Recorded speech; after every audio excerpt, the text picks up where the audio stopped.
a minha tia tinha um vizinho que eu e a minha prima, a gente morria de medo dele. Na época eu tinha por volta dos meus 16 anos.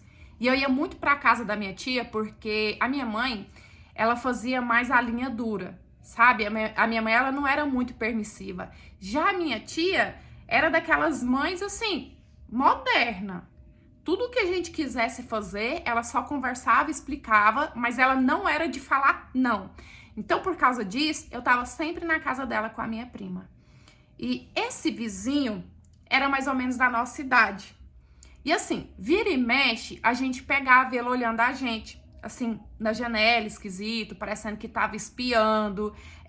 Às vezes a gente saía no portão, ele tava no portão também, ele ficava olhando a gente de banda, assim, depois ele voltava pra dentro.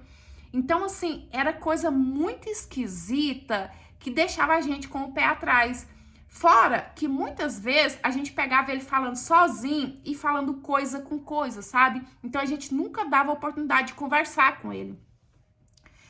E aí um dia eu tive a impressão que tinha uma luzinha vermelha na janela do quarto dele, meio que na direção da gente, como se fosse uma filmadora.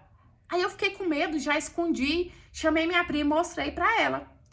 Minha prima correu, contou pra minha tia e a minha tia foi conversar com a vizinha. Aí a vizinha falou assim, não, realmente é uma filmadora, mas ele fica filmando as estrelas, ele é apaixonado nas estrelas e é uma coisa que distrai muito a mente dele. Por isso que a gente comprou a filmadora pra ele. Vocês podem ficar tranquilo que meu filho não faz mal pra ninguém. Só que a gente ficou assim, sei não, a gente não confiou não. Quando foi um dia, esse menino cai numa fossa que estava aberta na rua da casa deles.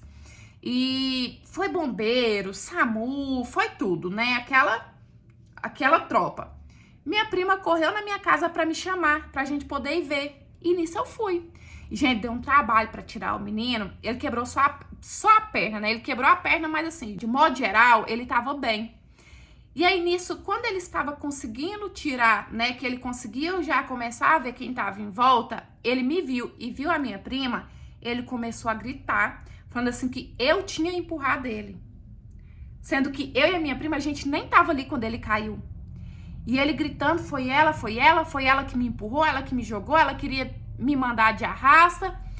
E todo mundo começou a olhar pra mim. Eu fiquei com medo, sabe? Eu fiquei sem graça. Eu saí correndo pra minha casa. Depois disso, quem disse que eu queria voltar lá na minha tia?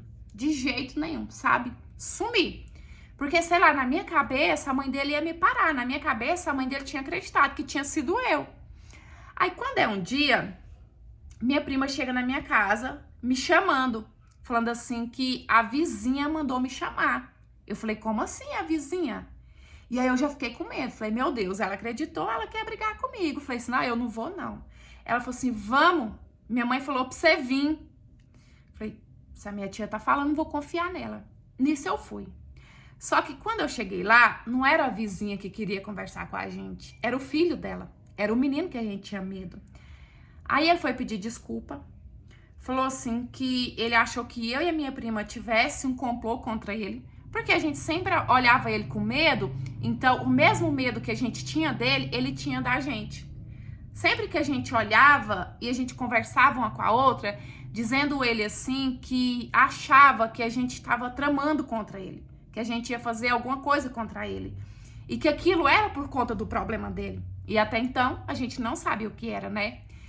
E ele reclamou que ele não tinha amigo, que todo mundo tinha medo dele por conta da esquizofrenia. Até então, a gente não conhecia, sabe? Eu mesma, tipo, na época eu já tinha escutado falar, mas eu não conhecia bem sobre esquizofrenia. Pra mim, esquizofrenia significava loucura, né? Loucura total. Uma pessoa que tinha que ficar internado. E ele falou assim que realmente ele tinha o surto dele. Mas devido ao fato dele fazer tratamento muito direitinho, era assim, bem poucas vezes que acontecia. Quando acontecia também era mais leve do que quando ele não tratava. Imediatamente também, quando acontecia, a mãe dele já reconhecia, já levava ele no médico e ficava tudo bem. E ele não fazia mal pra ninguém. Gente, eu fiquei com tanta dó daquele menino falando aquilo. Eu fiquei me sentindo tão mal do que a gente, sabe, do medo que a gente tinha, do preconceito que a gente tinha com ele. Eu fiquei com muita dó. Tanto que naquele dia a gente já chamou ele pra ficar sentado no banco que tinha de frente à casa da minha tia. E a gente ficou conversando com ele há um tempão. E pensa num menino bacana. Um menino gente boa, sabe? Muito bom da gente trocar ideia com ele. Tanto que depois disso, toda vez que eu ia lá pra minha tia, ele ia também, a gente ficava na porta ali conversando, sabe? A gente virou muito amigo. Então aquela imagem que a gente tinha dele na cabeça não tinha nada a ver. E aí, com o tempo também, a gente já passou a até reconhecer quando ele não estava bem e a gente logo dava o espaço que ele precisava. Porque se ele não estivesse muito bem, ele precisava de um espaço e a gente simplesmente respeitava. Porque também, ainda nos dias de hoje, existe um tabu muito grande ainda na sociedade nesse assunto, né? Nessa questão de doenças mentais. Eu sei, não é fácil de lidar, não é fácil de ter, mas tratando certinho, seguindo corretamente o tratamento que tem que ter, dá pra ter uma vida normal. Oi, meus amores, tudo bem aí com vocês? Eu espero que sim. Realmente existe um preconceito. Eu acho, né? Vou falar no achismo porque eu sou bipolar, né? Não sou esquizofrênica, não tenho um contato direto, mas eu acho que na questão ainda da esquizofrenia, eu acho que é um tabu maior ainda, né? Porque para quem não conhece, para quem não se interessa muito conhecer, eu acho que quando fala em esquizofrenia, já fala em surto, em perigo, e vou reconhecer, uma pessoa que não faz tratamento, que vive em surto, né? Realmente é perigoso, mas creio eu também, novamente, eu vou falar sem entender aqui no achismo, uma pessoa que segue o tratamento ali à risca, certinho, né, uma pessoa normal na sociedade. E até o bipolar, ele tem um certo preconceito, né? Quando você fala, eu tenho transtorno afetivo bipolar, a pessoa que ele é leigo nesse assunto, que ele não se interessa, ele já te olha assim, ó, nossa, né, tem problema, é doida. Mas eu vejo que cada vez mais é um assunto que as pessoas estão entendendo. Até porque, gente, cada vez mais as pessoas estão doentes, né? Tão doentes mentalmente, digamos assim.